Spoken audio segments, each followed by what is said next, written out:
Today's a special video because today I'm actually going to talk about a spell and I'm going to analyze it. In a lot of my videos, I typically talk about thought and theory, and I kind of dig into sources and where things might have come from, and then I talk about how different cultures will influence the way people practice. However, one of the things that I don't deep dive into very much is different types of practices themselves and really kind of analyze what's the purpose behind them. As human beings, we're very symbolic in the way that we go about and approach how to do things within a context of spirituality.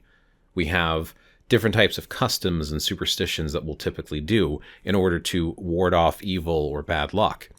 So in this particular one, I'm going to be tapping back into where a lot of this started for me. So back in 1995, the first spell book I ever got was bought for me by my mother, and it is Earth Power by Scott Cunningham.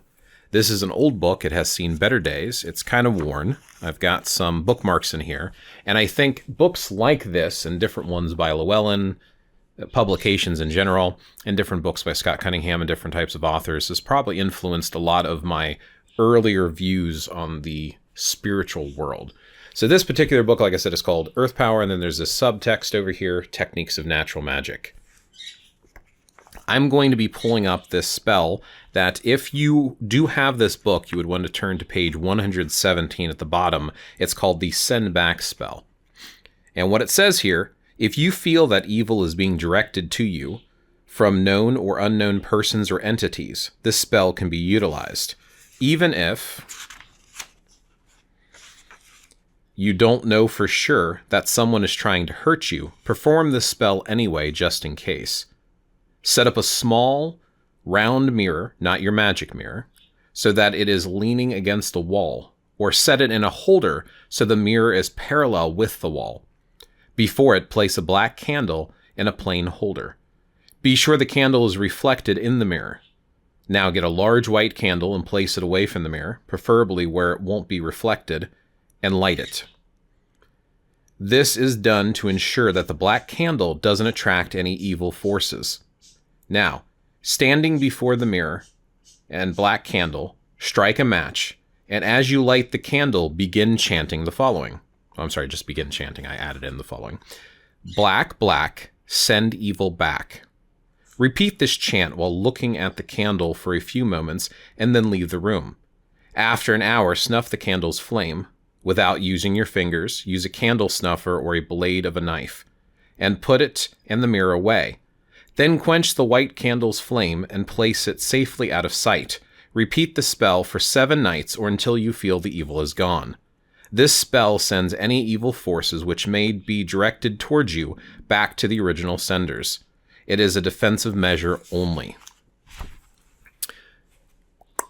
So there's a few things to analyze with this. So the first thing to bring up is I've heard of different variations of the spell that I have either read in other places or heard people mention. I remember, in my head, at least, it's black, black, send the evil back was the chant. And then typically it's just any mirror. It doesn't necessarily have to be round, doesn't need to be parallel with the wall, and you just use a black candle and you light the black candle and chant it in a dark room. This variant has white candle with it as well. So there's a lot of symbology to be drawn from this. And like I said, with these, I think a lot of the spells that people have a tendency to do today are very symbolic. They're representing forces and how you're trying to direct them to get your focus on those. And some of these could be from traditional practices that have been altered and changed to be within this. I don't know the original source of this. I'm pulling it out of this book specifically. Apparently, there are other authors, like I said, who have written similar spells or variations of this. So who originally wrote it, I have no clue. And I'm also not here to debate the effectiveness of this. You might be a skeptic, you might not believe in anything, or you might think anything dealing with magic and mysticism is completely wrong or quote-unquote evil. You're entitled to your own opinion. If you want to share your thoughts in a adult-like, respectful manner, feel free to share them below. If you just want to trash and troll me because you don't believe in this stuff, move on. I'll just delete your comment anyway. I'm not interested in the argument. I'm interested in looking at the symbology behind why individuals might do this. To me, this is no different than people who throw salt over their shoulder or put a horseshoe above a door, which they'll argue if it's supposed to be up or down. There are different types of traditions that are done. There's different types of practices that are believed in that are supposed to have an effect. So few layers to draw upon here. The first layer is what's up with the mirror. Now, they specifically said not to use the matching mirror, because if you go through this book, there's different ways of using a mirror for scrying. So this is just supposed to be a mirror itself. Mirrors historically have had references to being used, like, for example, there's the myth about vampires not casting a reflection. Mirrors used to be made with a silver backing, as far as I know, and that silver is supposed to be a metal associated with purity. Again, not pulling up sources for this. This is based upon hearsay and things that I remember reading. We could do a video like this again and dig into the sources of where some of these myths come from, but I'm just sharing a generalized interpretation here. So silver is supposed to be this pure metal, and it has purity properties in it. So you have this pure metal on the background, which is then reflecting the world, and it's giving a pushback. As I hit my microphone, it's giving a pushback of what it's seeing. So anything going into the mirror comes right back to it. So right there you have that bounce back symbology, especially around light. Light, of course, has light waves. It's a vibrational frequency type of a deal. There's different spectrums of light that you can and cannot see, but it reflects back light specifically. So there's symbology right there of things coming towards it and it going back. The colors. Now, it doesn't say this. This is just the way I'm analyzing it. The colors. When you have the color black, again, we're talking about the light spectrum, so we're talking about mirrors reflecting light. The color black itself is absorbing all light. So it's not reflecting back any of the light spectrum. As I understand the color black, it's absorbing it, which is why it gets so warm in the sun. It absorbs all the heat. It doesn't reflect it back, where white is a little bit cooler in the sun because it's reflecting back all of the light. So you have your white candle, which is pushing out, and then you have your black candle, which is drawing in. You're lighting the candle. In a lot of different spell practices that involve candles, the symbology of lighting the candle is activating it.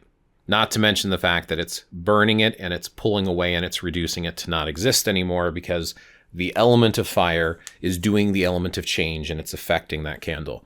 So the idea of having a black candle, which in essence would absorb negativity and evil and bad things into it, and then you have a mirror, which is reflecting back what it's absorbing, and then you have the white candle, which is pushing and keeping things away.